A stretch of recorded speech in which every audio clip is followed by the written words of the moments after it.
Good morning to all. I hope last जो video आपको भेजा था मैंने वो आपको अच्छे समझ में आ गया होगा। हमारा स्टैंडर्ड 7 का फर्स्ट चैप्टर जो हिस्ट्री का था, टू बिग स्टेट, उसको कंटिन्यू करते हुए आज मैं आपके लिए सेकंड वीडियो लेकर आया हूँ। उसको स्टार्ट करने से पहले एक बात आपको बता दूं कि जो आपको पीडीएफ भेजे गए थे वो आपको कंपलसरी अपनी फेसबुक के अंदर आपको नोट डाउन करने हैं और उसको प्रिपरेशन के फॉर्म में आपको लेना है। इसी तरह से फेसबुक और पेन आपको साथ में ही रखनी है, जिससे कि बीच में जब मैं आपको आईएमपी नोट्स का जो बोलूंगा वो आपको उसके अंदर नोट डाउन करना है। तो आइए स्टार्ट करते हैं हमारा फर्स्ट चैप्टर का सेकंड वीडियो। आज का हमारा फर्स्ट पॉइंट है, स्क्रीन पे आप देख सकते हैं, इंक्रीज लेफ्ट बाय हर्षवर्धन। हमारा जो फर्स्ट पॉइंट है वो है इंक्रीज। अभी इंक्रीज क्या है यहाँ पर, जैसे कि आपको याद ही होगा हमारा जो चैप्टर का पॉइंट था वो था हर्षवर्धन। तो हर्षवर्धन के बारे में प्रीवियस वीडियो के अंदर हमने काफी पॉइंट्स समझे थे, काफी इजी था। आई होप सब अच्छे से आपको समझ में आ गए होंगे। तो यहाँ पे उसी पॉइंट को हम कंटिन्यू करते हुए, हर्षवर्धन को हम कंटिन्यू करते हुए आगे बढ़ेंगे। अभी यहाँ पे बात हुई है इंक्रीज। इंक्रीज का मतलब क्या होता है कि इंक्रीज लेफ्ट बाय हर्षवर्धन, मतलब क्या हर्षवर्धन ने जो कुछ बनाया है, उनकी जो छाप है जो वो छोड़ के चले गए। इन शॉर्ट क्या है, अभी आप कोई चीज को देखते हैं, कोई इमारत को देखते हैं या कोई पुरानी चीज को देखते हैं तो आपको पता होता है, तो आप सोचेंगे इसको देख के आपको किंग के बारे में याद आएगा कि ये जो चीज है वो ये राजा ने बनाई थी। जैसे कि एग्जांपल हम ताजमहल का ले सकते हैं कि ताजमहल को देखते ही पता है कि ताजमहल किसने बनाया था। आप सबको ही पता है कि शाहजहां ने बनाया था। तो ऐसा ही कुछ चीजें हैं, कुछ इमारतें ऐसी होती है जिसके बारे में हमें नॉलेज होता है, तो वो देखकर हम कह सकते हैं कि ये जगह, ये चीज, ये किंग ने बनाई थी। तो यहाँ पे हर्षवर्धन ने कुछ ऐसी अपनी छाप है वो पीछे छोड़ के गए थे, उसके बारे में हम समझेंगे। तो ऐसी कौन सी चीजें थी जो वो पीछे छोड़ के गए। आइए हम देखते हैं। फर्स्ट लाइन है हर्ष बिल्ड। अभी देखिए हर्षवर्धन को इन्होंने अपना एक पेट नेम दे दिया, शॉर्ट कर दिया, हर्षवर्धन को हर्ष नाम दे दिया। हर्ष से कह रहे कि Harsha build many guest houses, wells, stepwells, lakes, mathas and viharas and also prohibited animal slaughter. मतलब क्या कहा गया यहाँ पे कि उन्होंने काफी चीजें बनाई, जैसे रेस्ट हाउस यानी आराम करने की जगह बनाई है, फिर उन्होंने वेल्स बनाई है, फिर एक और चीज बोली है यहाँ पे बोला है इन्होंने स्टेप वेल्स। स्टेप वेल्स क्या होता है, आपने काफी स्टूडेंट्स ने देखा भी होगा और सुना भी होगा कि कुएं तो देखे ही हुए हम सबने, कुआं देखते हैं ना, विलेजेस के अंदर कुएं होते हैं जिसमें पानी भरते होते हैं लोग वहां पर। अभी तो क्या हम सिटी में रहते हैं तो घर पे नल ओपन किया और पानी आ गया, लेकिन विलेजेस के अंदर क्या होता है कि लोगों को कुएं में से पानी भरना पड़ता है, निकालना पड़ता है, वहां से वो लेकर जाते हैं। तो हमने बेसिकली काफी विलेजेस के अंदर कुएं देखे हुए हैं। तो वेल्स तो हमें पता है, लेकिन स्टेप वेल्स क्या है।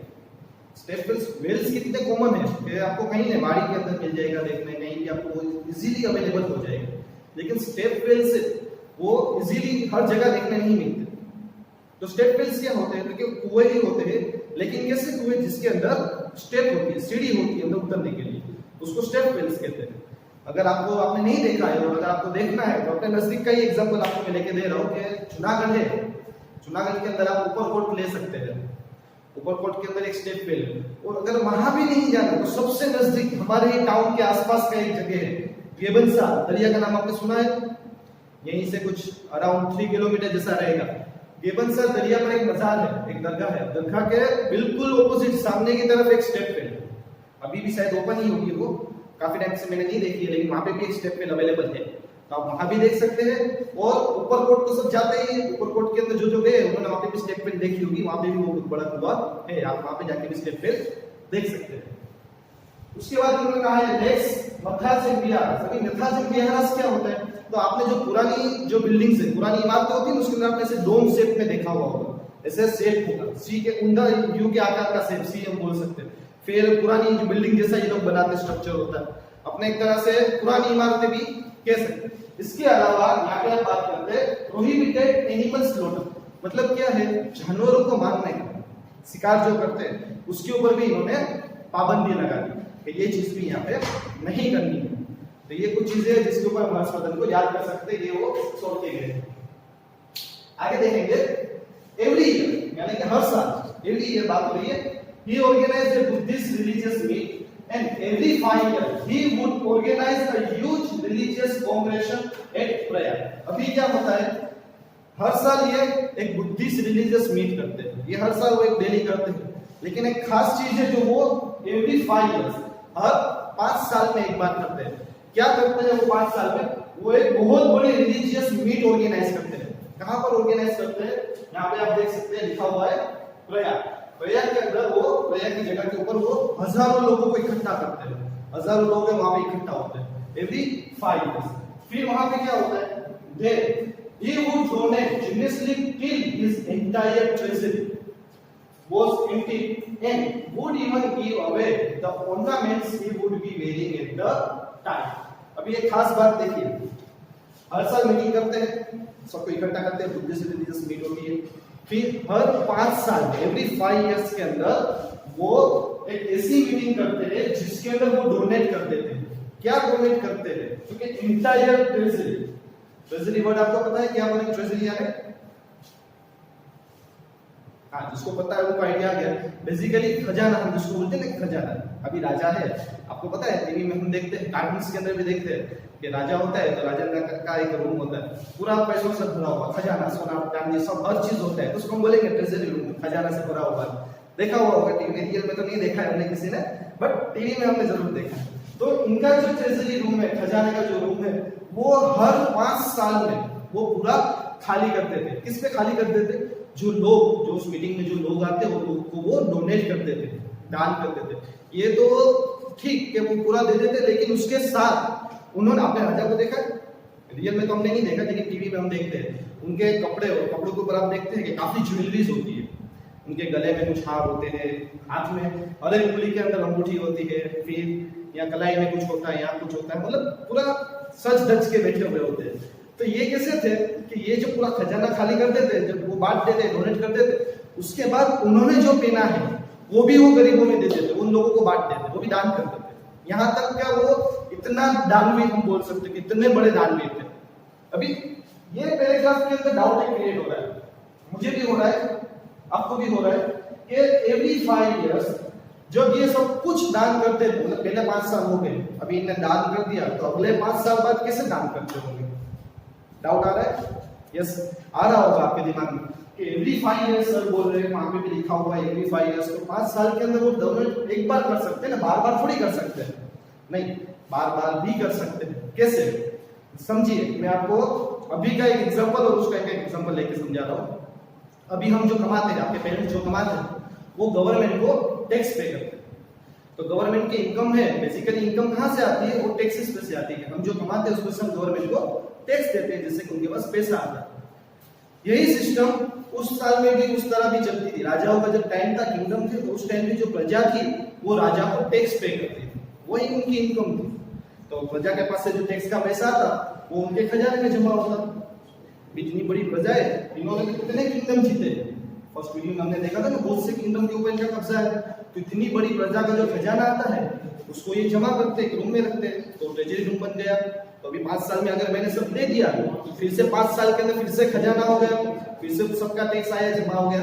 मैंने फिर से 5 साल के अंदर उसको डोनेट किया। तो इसी तरह से वो भी 5 इयर्स के अंदर वो करते रहते। उसके बाद आगे हम देखेंगे the great Sanskrit poet and writer, एक बहुत बड़े संस्कृत पोएट और राइटर है। क्या नाम दिया हुआ है? बनबन। एडोन हिज कोर्ट, उनकी कोर्ट के अंदर उनको बुलाया गया, वो आए वहां पर। इस फेमस वर्क, उनका एक फेमस वर्क क्या था? Harshacharita and Kadambari are famous even today. आपकी फेसबुक पर पेन क्लियर रखिए, नोट डाउन करने का टाइम आ गया है। वीडियो को पॉज करके ये सेंटेंस आपको अपनी फेसबुक में उतारना है कि जो पोएट थे, संस्कृत पोएट थे बनबन, उनकी फेमस वर्क, 2 नाम है वो आपको कंपल्सरी याद रखना है। एक है हर्षचरित्र, दूसरा है कादंबरी। यहां से आपको पॉज करके ये वीडियो पॉज करके आपको अपने फेसबुक में नोट डाउन करना है। ओके, लेट्स आगे बढ़ते हुए हम आगे देखेंगे। We come to know about many important aspects of King Harshvardhan seasons from Harshacharita. जैसे कि मैंने आपको पहले लिखा था कि इतने साल पुरानी चीजें हमें कैसे पता चले, तो किसी न किसी के सोर्स के थ्रू, किसी न किसी की किताब के थ्रू, कहीं न कहीं से हमको उसके बारे में नॉलेज मिलता है। तो हर्षवर्धन का नॉलेज हमको कहां से मिलता है? तो यहाँ पे बुक का नाम दिया गया है, इसका नाम है हर्षचरित्र, वहां से हमको पता चला। उसके बाद किंग हर्ष हिमसेन, देखिए नाम थोड़ा चेंज किया है, हर्षवर्धन की बात हो रही है, ए लग गया है, हम किंग हर्ष भी बोल सकते हैं, किंग हर्षवर्धन भी लिख सकते हैं। तो king Harshvardhan himself was a writer and wrote a 3 place. क्या कौन से लिखे हैं? नागानंदा, रत्नावली एंड प्रियदर्शिका। ये भी आपको वीडियो पोस्ट करके अपनी फेसबुक में आपको नोट डाउन करना है कि जो किंग थे हर्षवर्धन वो खुद राइटर थे। बेसिकली एक चीज है कि अक्सर हमने जितने भी राजाओं के बारे में पढ़ा है वो लोग फोल्ड ऑफ आर्ट्स होते हैं, उनको किसी न किसी आर्ट्स के अंदर दिलचस्पी होती है और काफी टैलेंटेड भी होते हैं बहुत से। यहाँ पे इनमें क्या टैलेंट था कि खुद राइटर थे और इन्होंने 3 प्लेस लिखे, तो वो आपको अपनी फेसबुक के अंदर नोट डाउन करना है। वीडियो पोस्ट कर लेना और आपको ये नोट डाउन कर लेना याद से। अभी देखिए यहाँ पे फर्स्ट वीडियो के अंदर जो हमने एम्पायर की बात की थी कि उन्होंने कंटिन्यू इतने साल काफी किंगडम्स पे कब्जा किया, तो इंडिया का जो भाग था तो कौन से पार्ट पे कब्जा किया वो समझने के लिए एक मैप पे नजर डालेंगे हम। यहाँ पे एक इंडिया का मैप है, उसमें आपको 2 डिफरेंट कलर दिख रहे हैं, येलो और या लाइट पिंक जैसा कलर आपको दिख रहा है। तो लाइट पिंक का जो एरिया है पूरा वो हर्षवर्धन के किंगडम से पूरा, ये उनका एरिया है, पूरी टेरिटरी उनके अंडर में आती है। इतना एरिया है जो उन्होंने अपने अंडर में लिया हुआ। अभी स्टार्टिंग हमने कहां से की थी? कनौज नाम की बात हुई थी। देखिए ये है कनौज का भाग, ठीक है। यहां से फिर इन्होंने ये पूरा एरिया है वो उन्होंने जीत लिया। कितने साल में? 7 इयर्स के अंदर है। यस, फर्स्ट वीडियो में हमने ये चीज नोट की थी। तो इतना एरिया था वो उनके अंडर में था, हम भी उनके ही अंडर में आ रहे थे, हमारा जो गुजरात है वो भी उन्हीं के अंडर में। ओके, कंटिन्यू करते हुए आगे।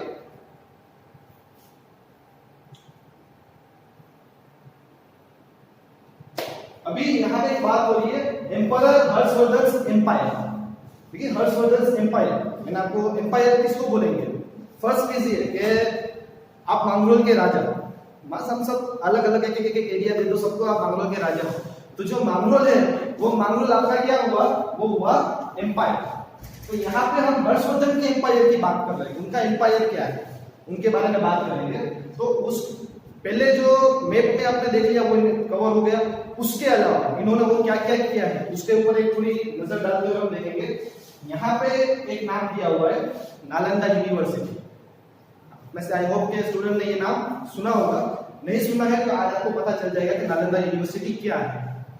यहाँ पे देखिए King Harsh extended all possible assistance to Acharya Silbhadra and made Nalanda into a world famous university। अभी यहाँ पे क्या बात करिए कि किंग हर्ष यानी हर्षवर्धन है, उन्होंने अभी एक और नाम आ रहा है यहाँ पे देखिए आचार्य सिलभद्रा। ये नालंदा यूनिवर्सिटी के एक मेन हेड या ट्रस्टी बन लोग, उनके मेन ट्रस्टी थे वो संभालने वाले, उनको काफी सपोर्ट करते हुए इन्होंने क्या किया कि नालंदा यूनिवर्सिटी है ये इतनी बड़ी और इतनी अच्छी बनाई कि ये पूरे ऑल ओवर द वर्ल्ड ये वर्ल्ड फेमस यूनिवर्सिटी में काउंट हो रही है। कौन सी? नालंदा यूनिवर्सिटी। अभी आगे देखेंगे the university receives to the revenue of 100 villages given to them by king Harsha for its upkeep and maintenance. अभी कोई भी चीज, इवन अगर अभी आप साइकिल भी ले रहे हैं तो साइकिल को मेंटेन तो करना पड़ता है, उसका ऊपर एक्सपेंस तो लगना, उसका खर्चा, पंचर हो गया तो पंचर कराओ, ऑयलिंग करवाओ, कलर टचिंग करवाओ, एक्सेट्रा काम रहता है। तो यहाँ पे इतनी बड़ी यूनिवर्सिटी है, इतनी बड़ी यूनिवर्सिटी बनाई है तो उस यूनिवर्सिटी को भी चलाने के लिए कुछ खर्चा तो चाहिए ना, वो पैसे कहाँ से आएंगे? तो यहाँ पे हर्षवर्धन ने क्या किया? हर्षवर्धन ने 100 विलेजेस 100 विलेजेस के पास से जो टैक्सेस आते थे ना वो उनके नाम कर दिए। किसके नाम कर दिए? नालंदा यूनिवर्सिटी। मतलब 100 विलेजेस का जो टैक्स का पैसा आएगा वो उसको मेंटेनेंस में यूज करते हैं, नालंदा यूनिवर्सिटी के मेंटेनेंस के अंदर वो पैसे को यूज करते हैं। तो ये हर्षवर्धन ने 100 विलेजेस है वो नालंदा यूनिवर्सिटी के नाम कर दिए। उसके बाद रिनोड केमिस्ट आचार्य नागार्जुना, एक केमिस्ट का नाम दिया हुआ है आचार्य Nagarjuna, who proved that iron, arsenic and mercury could be used as medicine also belong to Nalanda university. अभी तो क्या है डायरेक्ट मेडिसिन आप वहां से जाके लेकर आओ, तो अभी हम काफी एडवांस है। तो ये उस टाइम की बात है जो इतनी नहीं थी, एडवांस नहीं था। तो उस टाइम पे इन्होंने ये प्रूव किया, किसने? आचार्य नागार्जुना ने ये प्रूव किया कि आयरन, एर्सेनिक और मर्क्यूरी एसिड उसको आप क्या कर सकते हो तो कैसे मेडिसिन आप यूज कर सकते हैं। ये उस साल के अंदर इन्होंने प्रूव किया था। कौन सी यूनिवर्सिटी से बिलोंग करता है ये? क्योंकि ये नालंदा यूनिवर्सिटी। आप यहाँ इमेज के अंदर देख सकते हैं, ये जो इमेज है ये पूरी नालंदा यूनिवर्सिटी है। अगर आपके पास टेक्स्ट बुक है, टेक्स्ट बुक के अंदर ये इमेज है, नहीं है तो आप यहाँ पर ये इमेज देख सकते हैं। देखिए कितनी पुरानी है, ये है हमारी नालंदा यूनिवर्सिटी। तो ओके स्टूडेंट, आई होप यहाँ तक का आपको जो जो एक्सप्लेनेशन मैंने दिया है वो आपको समझ में आ गया होगा। तो आपको जो नेक्स्ट डे पीडीएफ आएगा वो पीडीएफ आपको अपने फेसबुक में लिखना है और नोट डाउन करना है, उसके जो हार्ड वर्ड्स है वो भी आपको लिखने हैं और प्रिपेयर करने की ट्राई करनी है। तो जितना भी वर्क आपको आता है वो आपको लिखना है, साथ में प्रिपरेशन भी करते रहना है। आई होप जितना भी वीडियो मैंने आपको समझाया है वो अच्छे से समझ में आ गया होगा और नेक्स्ट डे जो पीडीएफ आएगा वो पीडीएफ अपने फेसबुक में आप नोट डाउन कर लेंगे। घर पे रहिए, सेफ रहिए और अपनी स्टडी है वो कंटिन्यू रखिए। Thank you and have a nice day.